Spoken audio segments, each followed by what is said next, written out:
G'day, my name's Steve. Today I'm here to show you how to set a cage trap to catch hopefully a couple of feral foxes that are living under a pool right behind me. I'm going to be using two different techniques, old world versus new world. New world will be this trap, just barbecue chicken, some sardine juice. Old world will be a rat set in a cage down there with a bit of sardine juice. Normally we'd use soft leg hold traps to catch a fox, but in an environment like this there is no fences between the houses and there are quite a few pet dogs. The last thing we want to do is to catch one of those in the trap. So there are some techniques that we've learned over many years of trapping which is going to help us to have a good result. It is difficult to catch the wise old fox in a cage trap, but while watching this video hopefully we can teach you a few techniques. Technique 1, installing the bait. We prefer to have the bait up high so the animal has to work a little harder to get it off. The animal's going to be having its feet down low, reaching up for it, more likely to tread on the pan, which is the actual plate, pan or plate, depends what you prefer to call it, and more likely to be trapped. What else is really important is to remove the wire base from the trap. Now we're going to do that by laying a thin layer of dirt over the top of that wire. I do have the dirt at the rear of the cage which will spread.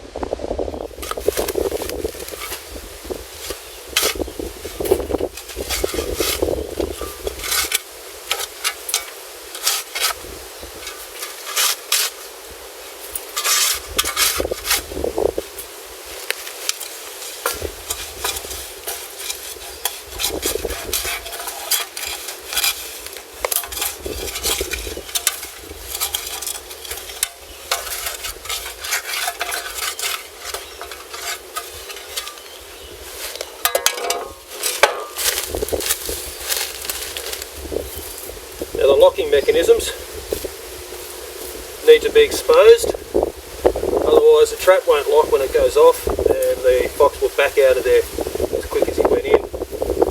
Now normally in a rural environment I'd be wearing gloves because the animals are very suspicious of human smell. We're living in Sydney, in the middle of urban areas. These animals are so used to all our human smells. It's not a big concern to me and it shouldn't be a concern to the animal. Now we've got a thin bed of dirt leading all the way up to the pan. You can feel comfortable walking in there. As soon as he treads on that pan at the back, it will simply drop down like so. Animal's caught. We'll then be checking the trap on a regular basis so then we can euthanize it. What else we'll be setting up is a remote control movement sensor video camera on a tree to my left. We'll be able to then demonstrate how cautious these foxes are, especially to a cage type trap. It should make for some very interesting filming. Trapping of foxes is more of an art, more so than a science. These little techniques may make a lot of sense to you and think, oh, of course you do it that way. But they do make a massive difference. Just the simple sardines juice. We're going to stick that at the beginning of the trap, slightly out the front of the trap and towards the pan. It smells great and the foxes will come from a long distance. Even though we're only trying to travel, they only have to travel a good 20 metres from where their burrow is. Now another important factor, always try to get a little bit of your scent up high. It travels further in the breeze, so if you were trying to bring foxes in from a further afield, it's very, very good advice.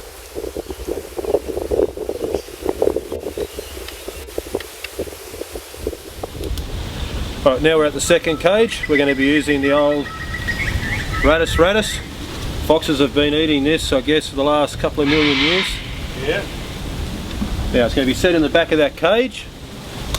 Also using some of the sardine juice. Okay, we've finished setting up the second trap with the rat and also using the sardine oil. A couple of things to keep in mind. If your trap's been sitting around for a while, the hinges start to rust, they start to lock up. So the two locking mechanisms on the front of this cage here need a little bit of oil because they were not engaging down the bottom here. Also, the bottom of the pan, you must check to make sure there is no foreign bodies underneath that pan which prevents the fox from depressing it like so. Otherwise you're just not going to catch the animal. You'll be too stiff or the pan won't collapse, you'll lose the bait and you've lost your opportunity. G'day, we have had some success overnight. Not long ago I got a call from the homeowner saying there was a trapped fox. We've shot down here as quick as we can. This time of year is a good time to trap especially using cages. As I explained to you yesterday, they're not the best method of catching foxes, but they will catch young foxes. They're stupid compared to their parents. At this age, they've been searching their local territories for about 3 or 4 weeks without their parents with them. They're like teenagers, I guess. But they are easy to trap compared to the wise old fox. It's unusual to get a parent or a mature animal in a cage like this unless the food source is really, really scarce. In an environment like this with all these homes around, the local foxes mostly have their food from leftover dog food and cat food when people feed them outside. Now, the owner did report to me this morning that a fisherman did find a half chewed up possum on a path behind me only last week. And he used to have a lot of blue-tongued lizards around as well, which he hasn't seen for quite a long time. So these animals do a lot of damage to our environment.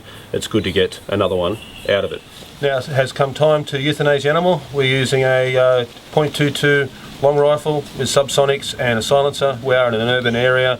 We don't want to bring any undue attention to us.